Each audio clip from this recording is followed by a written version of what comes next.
भारत की पाकिस्तान में target killing की कार्रवाइयों का होलनाक मंसूबा बेनकाब। भारतीय एजेंट्स के जेर असर किराए के कातिलों और उनके सहूलतकारों को गिरफ्तार कर लिया गया। एक वारदात में पाकिस्तानी शहरी मोहम्मद रियाज को रावला कोट में मस्जिद में कत्ल किया गया। वारदात के लिए कातिल अब्दुल्ला अली के साथ सोशल मीडिया पर भारतीय एजेंट्स ने राब्ता किया और कत्ल का टास्क दिया। सिक्योरिटी इदारों ने अब्दुल्ला अली को कराची एयरपोर्ट पर गिरफ्तार किया। दूसरी वारदात में शाहिद लतीफ़ को सियालकोट में कत्ल किया गया। भारतीय एजेंट्स ने एक तीसरे मुल्क से मोहम्मद उमैर को पाकिस्तान भेजा, जिसने 5 रुकनी टीम बनाई। उमैर को भी मुल्क से भागते हुए एयरपोर्ट पर गिरफ्तार किया गया। भारतीय एजेंट्स अशोक कुमार और योगेश कुमार ने कत्ल की वारदातें कराई। फाइनेंशियल ट्रांजैक्शंस के सबूत भी मौजूद हैं। हम फिलहाल 2 मुकदमात सामने ला रहे हैं। आलमी सतह पर भारत का मुहासबा होना चाहिए। हम अपने शहरियों के तहफ़्फ़ुज़ और खुद मुख्तारी के लिए पुराज़्म हैं। कनाडा और अमरीका में भी ऐसे ही केसेस सामने आ चुके। भारत को आलमी सतह पर इसका जवाब देना हुआ। सेक्रेटरी खारिजा साइरस सज्जाद काजी की न्यूज़ ब्रीफिंग।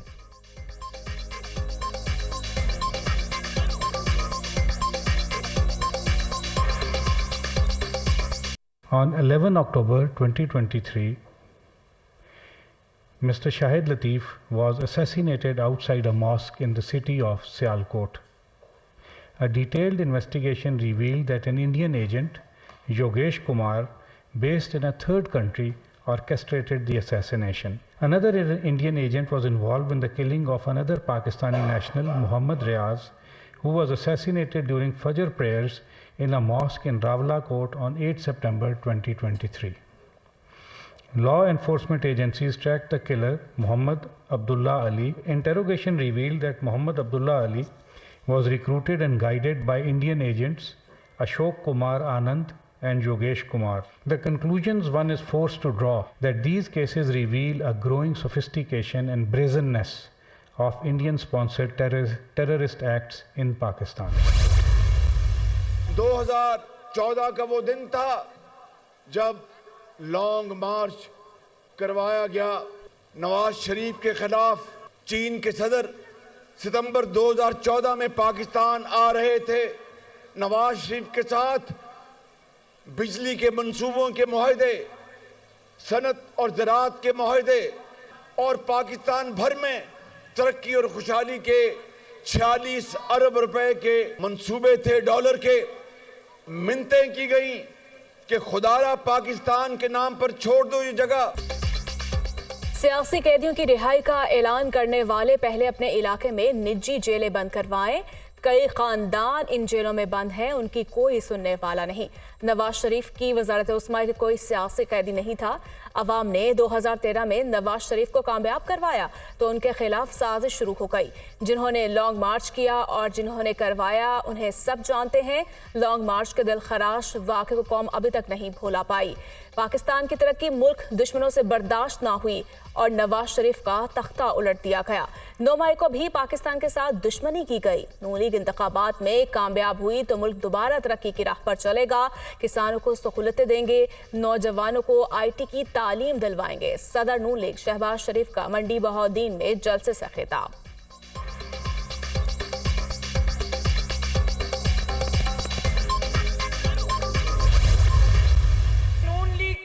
सारी जमातें ऐसी हैं जिन्होंने किया कुछ भी नहीं और उनका दिन रात काम यही है कि तनकीद करो, इल्जामात लगाओ। कुछ जमातें आजकल पंजाब में ऐसी भी आई हुई हैं जिन्होंने 15-15 साल एक सूबे में हुकूमत की है और आज पूछो कि 15 साल में 15 मंसूबे गिनवा दो तो कुछ भी नहीं है बताने के लिए।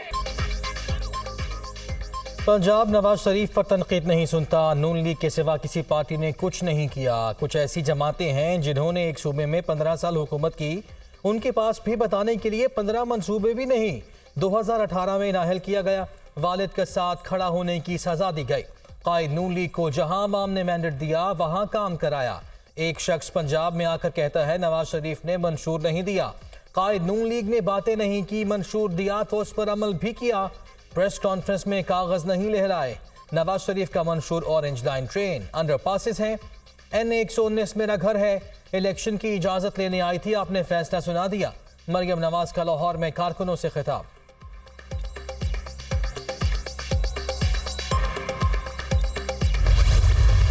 कोई शिकार के लिए नहीं निकल रहा। पहले आपने इनको इतना खौफज़दा देखा है? अपना उम्मीदवार चौथी बार वजीर आजम का इलेक्शन लड़ रहा है, वो तो कहता है कि उनका जो मंशूर है उस पे काम चल रहा है। अगर आपने शेर का रास्ता रोकना है, नून लीग का रास्ता रोकना है, तो आपको भी पाकिस्तान पीपल्स पार्टी के तीर पे थप्पा लगाना पड़ेगा। शेर कहता है कि कोई मेरे लिए शिकार करे और वोट का बंदोबस्त करे तो फिर वो बाहर आएगा। ये वो शेर है जो नौजवानों का खून चूसता है। आपने शेर का रास्ता रोकना है तो तीर पर ठप्पा लगाएं। अगर आपने किसी और को वोट डाला तो वोट जाया हो जाएगा। आपने 8 फरवरी को तीर को कामयाब करवाया तो मैं 9 फरवरी को इनको वापस लंदन भेज दूंगा। मेरे लिए ये हराम होगा कि मैं अपने दौर में कोई सियासी कैदी बनाऊं। हम तो पूरे पाकिस्तान के दौरे कर रहे हैं, लेकिन हमारे मुखालिफ घर से ही बाहर नहीं निकलते। आपने पहले कभी इन्हें इतना खौफजदा देखा है? चौथी मर्तबा वजीर आजम बनने के ख्वाहिशमंद कह रहे हैं, अभी मंशूर पर काम चल रहा है। मैं बना तो जापान से लेकर अमेरिका तक पाकिस्तान के नौजवानों को नौकरियां दिलवाऊंगा। चेयरमैन पीपल्स पार्टी बिलावल भुट्टो का गुजरात में जलसे से खिताब।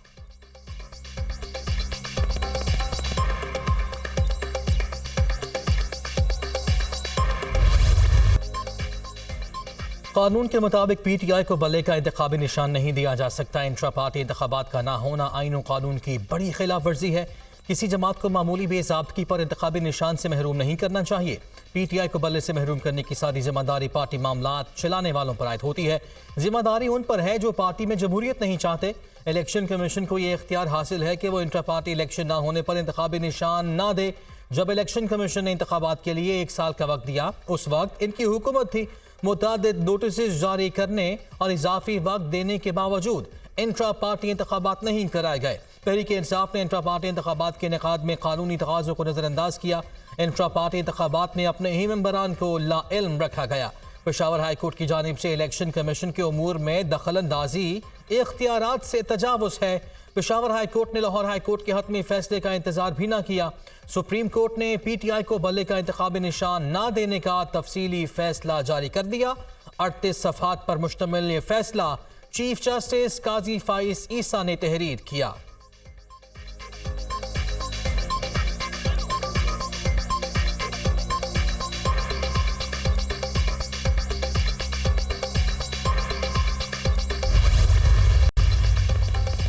इलेक्शन कमीशन ने इंतखाबात में आर्म्ड फोर्सेस के लिए ज़ाबिता क्लाक जारी कर दिया। सिक्योरिटी के लिए पुलिस दर्जा अव्वल, जबकि सिविल आर्म्ड फोर्सेस और अफवाज पाकिस्तान सानवी दर्जे के जिम्मेदार होंगी।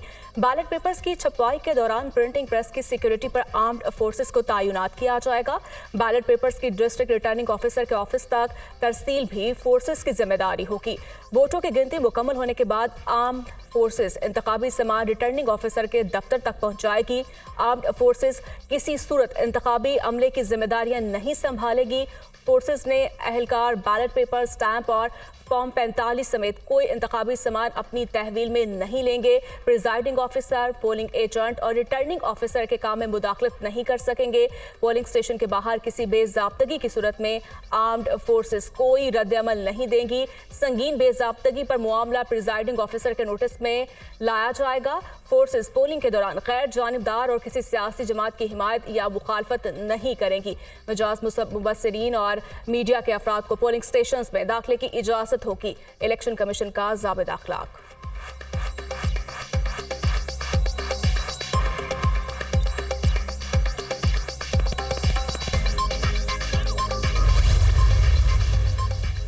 वज़ारत दाखिला ने आम इंतखाबात में फ़ौज और सिविल आर्म्ड फोर्सेस की तैनाती का नोटिफिकेशन जारी कर दिया। आइन की शिक 245 के तहत मुल्क में फ़ौज तैनात की जाएगी। फ़ौज क्विक रिस्पांस फोर्स के तौर पर हसास पोलिंग स्टेशन के बाहर तैनात होगी। ये तैनाती 5 फरवरी से 10 फरवरी तक होगी। Civil armed forces printing corporation of Pakistan में भी तैनात होंगी।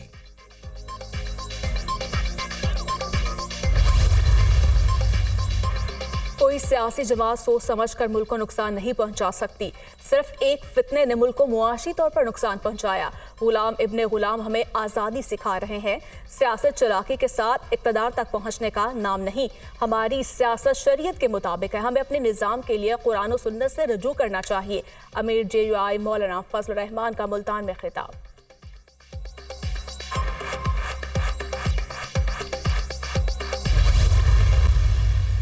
इलेक्शन का अमल ना सिर्फ गैर मुतनाज़ा होना चाहिए बल्कि गैर मुतनाज़ा नज़र भी आना चाहिए। आज अवाम इस इलेक्शन के प्रोसेस से, इस इलेक्शन के माहौल से मायूस है। आज ये चीफ इलेक्शन कमीशनर की जिम्मेदारी है, चीफ जस्टिस की जिम्मेदारी है, इस मुल्क के वज़ीर-ए-आज़म की जिम्मेदारी है जो केयर टेकर हैं कि इलेक्शंस को गैर मुतनाज़ा बनाएं। मुझे बड़ा दुख होता है ये हालात देखकर। मैं खुद इलेक्शन नहीं लड़ रहा कि ऐसे इलेक्शन का जो मुल्क को इंतशार और ख़राबी के अलावा कुछ नहीं देगा, कम से कम इस बुराई के अंदर मैंने हिस्सा नहीं डाला।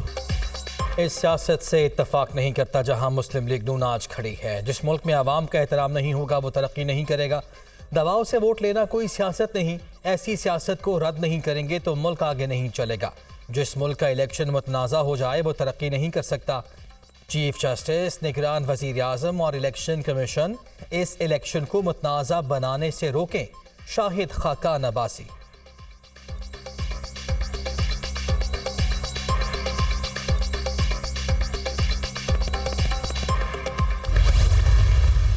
कॉन्फ्रेंस ने यक ज़बान होकर ऐलान किया कि पाकिस्तान तहरीक इंसाफ की मौजूदा क़यादत कानूनी, सियासी और इखलाकी तौर पर पार्टी की रहनुमाई के हक से महरूम हो चुकी है। बेहतर तो ये होता कि ये दावा करने के बजाय कौम से माफ़ी मांगते जो उन्होंने इंट्रा पार्टी के नाम पे एक फ्रॉड किया। अकबर एस बाबर की सरबराही में पीटीआई के बानी अरकान की कॉन्फ्रेंस। दोबारा शफाफ इंट्रा पार्टी इंतखाबात करवाने का ऐलान। नया इलेक्शन कमीशन और नई वोटर लिस्ट बनाएंगे। पार्टी इलेक्शन के बाद इंतखाबी निशान बल्ले की वापसी के लिए दरखास्त दी जाएगी। पार्टी के टिकट होल्डर्स का तयन बानी अरकान करेंगे। मुतालिबात पर मबनी करारदाद इलेक्शन कमीशन में जमा कराई जाएगी। तहरीक इंसाफ के मौजूदा बैंक अकाउंट्स को मुंजमद किया जाए। तहरीक इंसाफ को कब्जा ग्रुप से आज़ाद करवाएंगे। अकबर एस बाबर की न्यूज़ कॉन्फ्रेंस।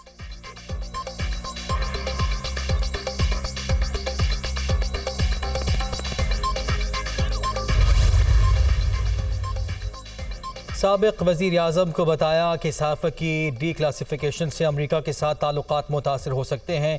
साबिक वज़ीर ख़ारिजा को भी मशवरा दिया कि अमरीका से मुंसलिक रहना समझदारी होगी। 28 मार्च को अमरीका से नोट मौसूल हुआ कि अमरीकी अवामी बयान पर तशवीश है।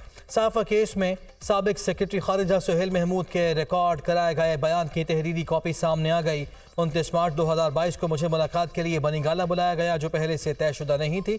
उस मीटिंग में साबिक वज़ीर आज़म के अलावा वज़ीर ख़ारिजा शाह महमूद कुरैशी और आज़म खान भी मौजूद थे। बनीगाला में होने वाली मीटिंग मुख्तसर थी जो बगैर किसी नतीजे के ख़त्म हो गई। सुहेल महमूद।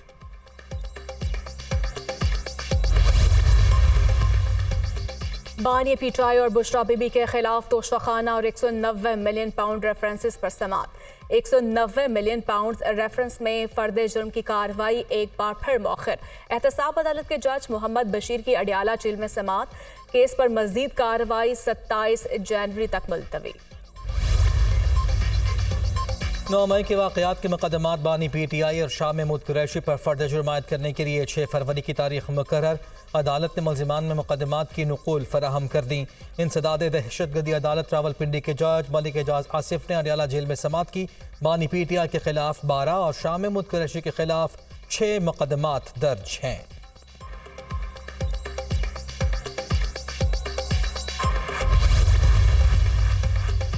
दौरान इद्दत निकाह केस के खिलाफ बानी पीटीआई और बुशरा बीबी की दरखास्त पर समात।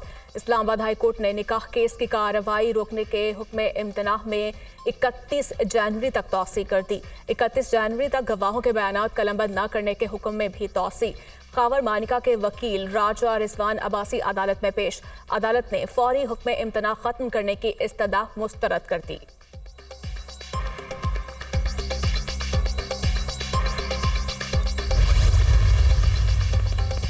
केसेस का इलेक्शन से कोई ताल्लुक नहीं होना चाहिए। बानी पीटीआई का इस वक्त पूरा फोकस इलेक्शन पर है। उम्मीदवार इतवार को निकले और मुहिम चलाएं। आइन का तकाजा है कि हर किसी को लेवल प्लेइंग फील्ड मिलनी चाहिए। पीटीआई को मुहिम चलाने की इजाज़त दी जाए। इलेक्शन से ही असल आज़ादी मिलेगी और हम रूल ऑफ लॉ की पासदारी कर सकेंगे। बैरिस्टर अली जफर की मीडिया से गुफ्तगू।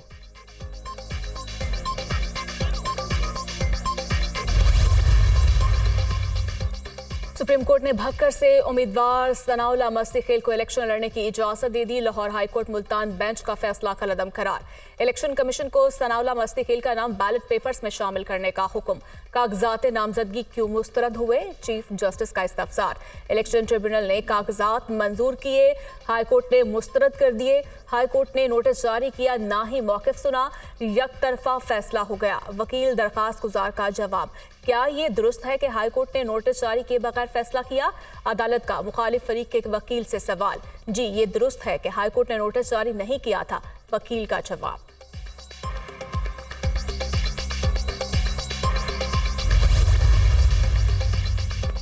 सनम जावेद का इलेक्शन में हिस्सा लेने के लिए सुप्रीम कोर्ट से रुजू, कागजात मुस्तरद होने के खिलाफ अपीलें दायर कर दी।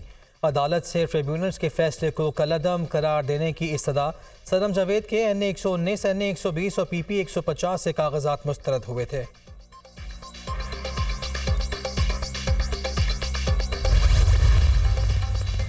और हम एक ऐसे पाकिस्तान की तलाश में हैं जिसमें इंसाफ का बोलबाला हो, हर नौजवान को रोज़गार मिले, जिसमें बिजली, पानी और गैस मिले। यही वो पाकिस्तान है जिसके लिए आपके बड़ों ने कुर्बानियाँ दी।